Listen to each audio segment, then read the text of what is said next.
الأول الرئيسي لسن الكار اللي جاية من المسافة 4 كيلومترات. السيارة هي عنوان هذا الشوط. السيارة متابعينا الكرام.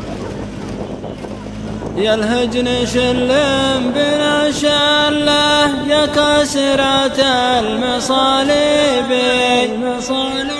واسلم بنا ليلة كله ورد بنا ما رد الذيب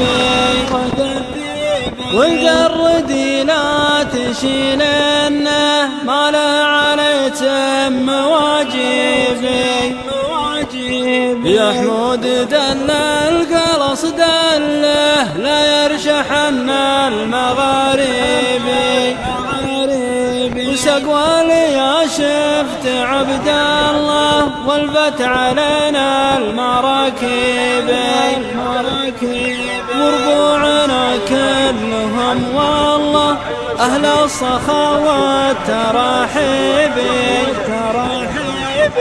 وإن جعل أطرافنا خله رمات عوج التراكيب وإن جعل أطرافنا خله رمات